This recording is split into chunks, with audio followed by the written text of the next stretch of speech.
नमस्ते दोस्तों, मैं युवराज कुमार आप सभी का चमन क्लासेस बांसवाड़ा में हार्दिक स्वागत करता हूं, अभिनंदन करता हूं। दोस्तों, अपन पढ़ रहे थे राजस्थान का भूगोल और राजस्थान के भूगोल में अपना एक टॉपिक चल रहा था और उस टॉपिक का क्या नाम है? मरुस्थलीय प्रदेश।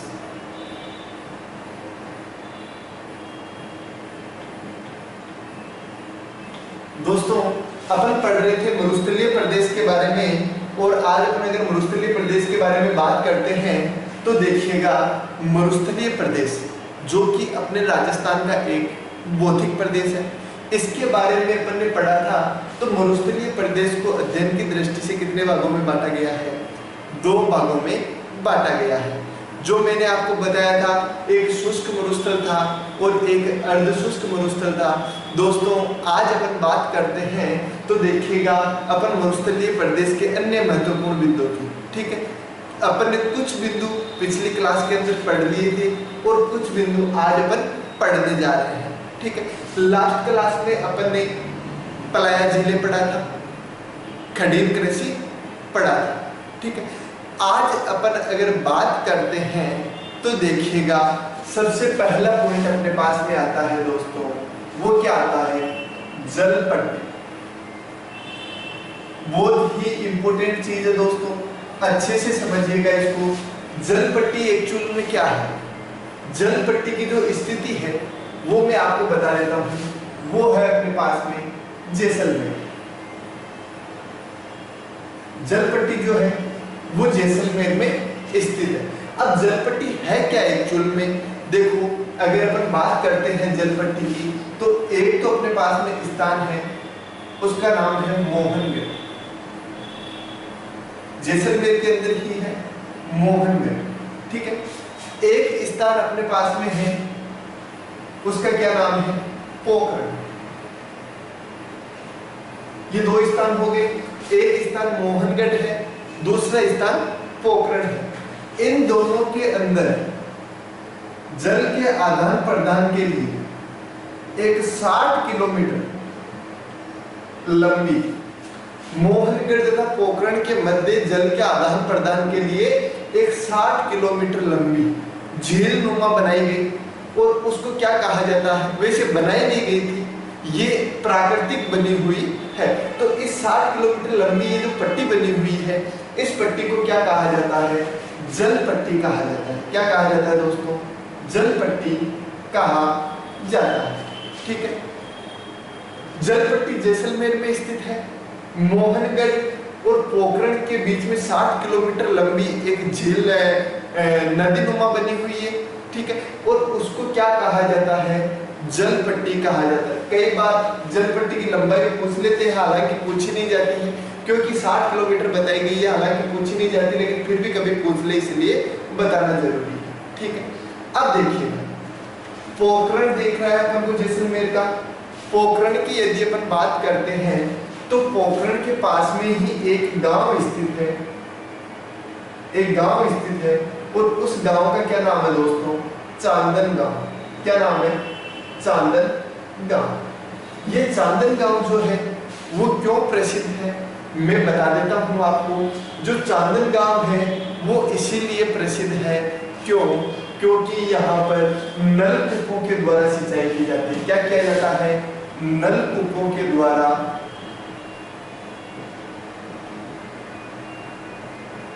सिंचाई।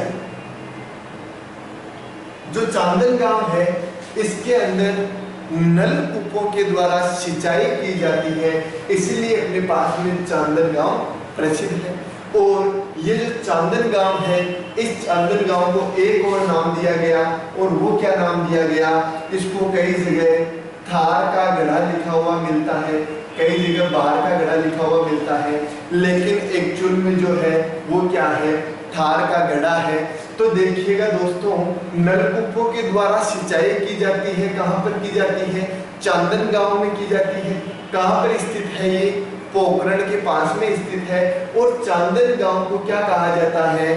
थार का गढ़ा कहा जाता है। हो गई चीज क्लियर? तो थार का गढ़ा, सीधा सीधा क्वेश्चन उठता है, थार का गढ़ा किसे कहा जाता है? तो थार का गढ़ा किसे कहा जाता है? चांदन गांव को कहा जाता है। ठीक है, बात आती है, देखो ये अपने पास में जल पट्टी है, इसमें पानी बहता है, पानी बहेगा तो इसके आसपास में नमी आएगी, आसपास के क्षेत्र में नमी आएगी, और नमी आएगी तो यहाँ पर घास उगेगी। क्या उगेगी? घास उगेगी। और उस घास को क्या कहा जाता है? कई जगह आपको शिवोण लिखा हुआ मिलेगा, कई जगह श्यवण लिखा हुआ मिलेगा। तो उस घास को क्या कहा जाता है? शिवोण या श्यवण घास, या फिर कई जगह क्या लिखा हुआ मिलेगा? लिल्लोण घास। तो देखिएगा, जल पट्टी के आसपास में जो घास उगती है उस घास को क्या कहा जाता है? शिवोण या श्यवण घास या फिर लिल्लोण घास।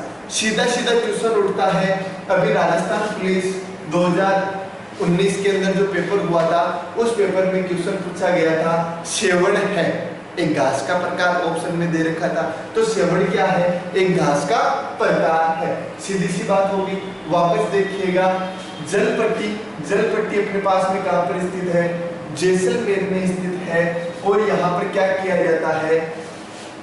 एक जल पट्टी स्थित है, और वो जल पट्टी कौन कौन से क्षेत्र में स्थित है?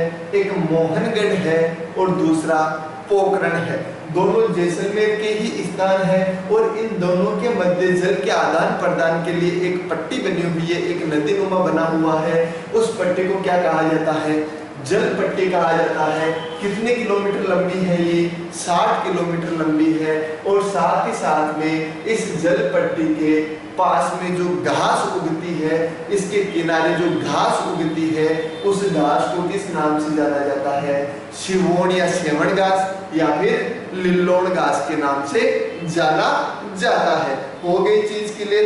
अब देखिएगा, एक चीज और आती है, एक नाम और आता है लाठी सिरिंज।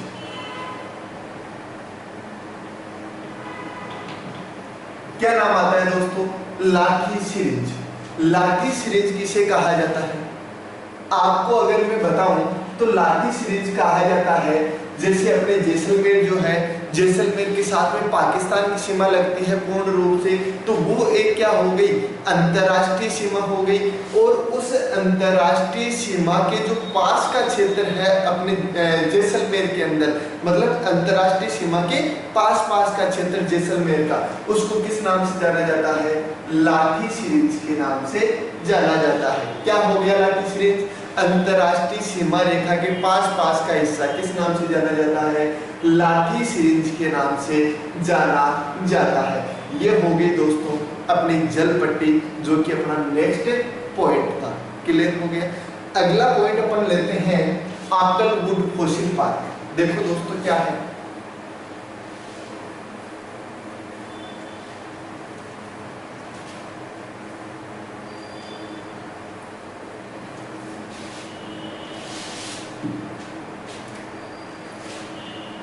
Akal wood fossil park.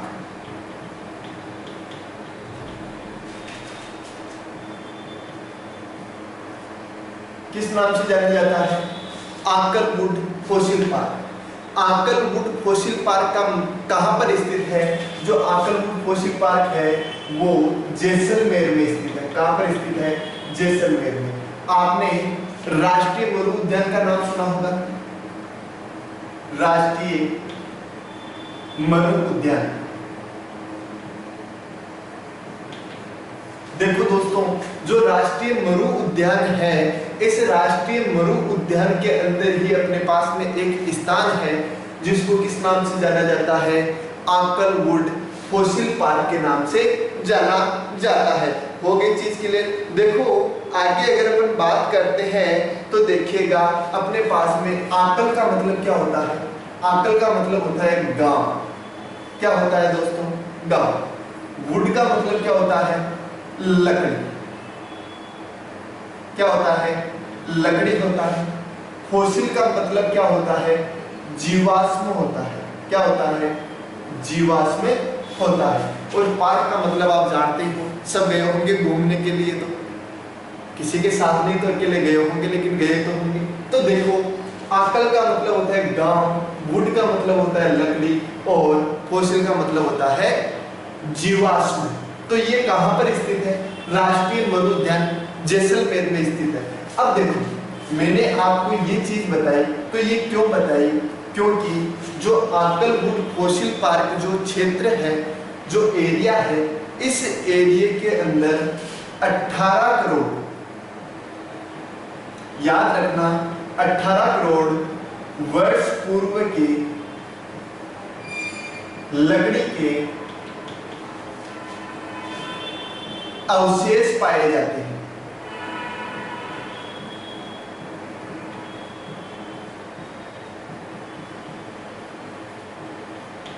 तो देखो लकड़ी के जीवाश्म हो गए, ठीक है। अब देखिएगा 18 करोड़ वर्ष पूर्व की लकड़ी के अवशेष कहां पर देखने को मिलते हैं? आकलवुड फॉसिल पार्क में। सीधा सीधा क्वेश्चन उठता है, आकलवुड फॉसिल पार्क की स्थिति बताइएगा। तो स्थिति क्या है? इसकी स्थिति है राष्ट्रीय मरु उद्यान। कहां पर क्या पाया जाता है? यहाँ पर 18 करोड़ वर्ष पूर्व की लकड़ी के अवशेष यहाँ पर देखने को मिलते हैं। और ये जो लकड़ी के अवशेष है, ये अपने पास में पूरे विश्व में, अपन भारत की बात नहीं कर रहे, अपन एशिया की बात नहीं कर रहे, अपन ना ही राजस्थान की बात कर रहे हैं, अपन किसकी बात कर रहे हैं? पूरे विश्व की बात कर रहे हैं। तो पूरे विश्व में ये जो लकड़ी के अवशेष हैं, ये लकड़ी के अवशेष क्या है? प्राचीनतम है। क्या है दोस्तों? प्राचीनतम है। पूरे विश्व के अंदर क्या है? ये प्राचीनतम है। प्राचीनतम का मतलब सबसे पुराने हैं। तो ये क्या हो गया अपने पास में? Akal wood fossil park. Akal wood fossil park Jaisalmer के अंदर ही स्थित है। आकल का मतलब गांव, वुड का मतलब लकड़ी और फॉसिल का मतलब जीवाश्म होता है। स्थिति कहां पर है? राष्ट्रीय मरु उद्यान जैसलमेर। अगर बात करते हैं तो यहाँ पर क्या देखने को मिलता है? यहाँ पर 18 करोड़ वर्ष पूर्व के लकड़ी के अवशेष जो है वो अपन को देखने को मिलते हैं। और साथ ही साथ में ये जो लकड़ी के अवशेष मिलते हैं, ये विश्व के अंदर क्या है दोस्तों? प्राचीनतम है, ठीक है। अब देखो बात करते हैं, एक क्वेश्चन पूछा जाता है यहाँ से। क्वेश्चन क्या पूछा जाता है कि जो आकलवुड फॉसिल पार्क है, कौन से समय के अवशेष है ये? तो ये कौन से समय के अवशेष माने जाते हैं? ये जुरासिक काल के अवशेष माने जाते हैं। किस काल के अवशेष माने जाते हैं? जुरासिक काल के अवशेष माने जाते हैं। तो समय कौन सा हो गया? जुरासिक काल हो गया। और ये विश्व में क्या है? प्राचीनतम है। और 18 करोड़ वर्ष पूर्व की लकड़ी के यहाँ पर अवशेष पाए जाते हैं। ये जो लकड़ी के अवशेष हैं, ये ही अपने पास में विश्व में क्या है? प्राचीनतम है। हो गई चीज के लिए, ये था अपना आकलवुड फॉसिल पार्क, ठीक है, कोई दिक्कत नहीं। चलो आगे चलते हैं। बाग बोल्डर कलर।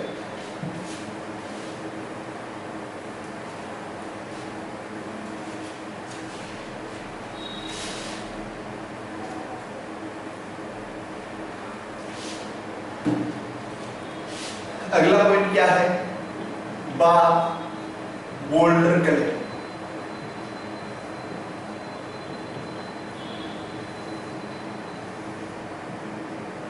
बाग बोल्डर किले की स्थिति अगर आपको पूछ ली जाए तो कहां पर है? जोधपुर। कहां पर है दोस्तों? जोधपुर के अंदर है बाग बोल्डर किले। कहां पर स्थित है? अपने पास में जोधपुर में स्थित है क्या ये? पूछ लिया जाए बाग बोल्डर किले क्या है, तो अगर आपको ऐसा पूछ लिया जाए तो बाग बोल्डर किले क्या है? हिमानी के अवशेष है। किसके अवशेष है? हिमानी के अवशेष है। देखो प्राचीन समय में अगर अपन देखते थे, आज भी अगर अपन देखते हैं, तो कई स्थानों पर बर्फीली चट्टानें पाई जाती हैं, ग्लेशियर जिनको बोला जाता है। तो हिमानी शब्द उन्हीं ग्लेशियरों के लिए प्रयोग में हुआ है। और जोधपुर के अंदर बाग बोल्डर किले के नाम से जिस स्थान को जाना जाता है, उस वो क्या है? अपने पास में हिमानी के अवशेष है, ठीक है। कहां पर स्थित है? अपने पास में जोधपुर के अंदर स्थित है। और अगर आपको इसका समय पूछ लिया जाए दोस्तों कि जो बाग बोल्डर किले हैं कौन से समय के अवशेष हैं, तो आपको डायरेक्टली क्या बताना है? परमो कार्बोनिफेरस। परमो कार्बोनिफेरस। तो ये जो बाग बोल्डर किले हैं, ये बाग बोल्डर किले कौन से समय के अवशेष माने जाते हैं? परमो कार्बोनिफेरस समय के अवशेष ये माने जाते हैं और ये हिमानी के अवशेष है। परमो कार्बोनिफेरस समय के अवशेष इनको माना जाता है और इनकी स्थिति अगर आपको पूछ ली जाए तो स्थिति क्या है इनकी? जोधपुर। क्या है? जोधपुर है। हो गई चीज के लिए। तो देखिएगा बाप बोल्ट कर ले, हिमानी के अवशेष है, परमो कार्बोनिफेरस समय के अवशेष है और इनकी स्थिति क्या हो गई? जोधपुर हो गई। क्लियर हो गया? चलो भाई आगे चलते हैं अपन। एक शब्द आता है नखलिस्तान। क्या शब्द आता है दोस्तों? नखलिस्तान।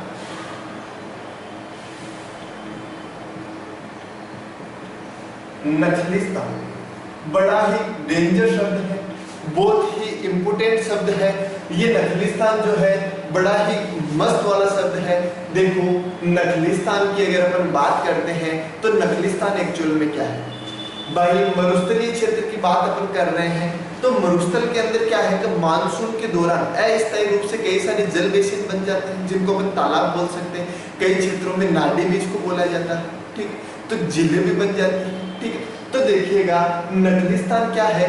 जो झीलें बनती है अस्थायी रूप से मानसून के दौरान, उन झीलों के पास के अंदर क्या है? नमी रहेगी और नमी के कारण क्या हो जाता है? वहां पर घास उगाती है। क्या उगाती है? घास उगे आती है, ठीक है। तो उस घास के उगने के कारण क्या कहा जाता है? इसको नखलिस्तान कहा जाता है। तो इसकी सीधी सी परिभाषा क्या हो गई? जल बेसिन के कारण, जल बेसिन के कारण मरुस्थल में घास उगाती है।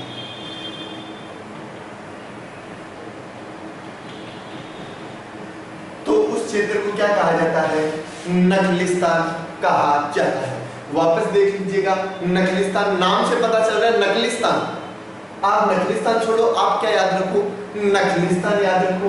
नखलिस्तान मतलब नकली स्थान। नकली स्थान मतलब मरुस्थलीय क्षेत्र है। तो मरुस्थल के अंदर तो घास उगाना बहुत बड़ी बात है। तो देखिएगा जल बेसिन के कारण क्या होता है?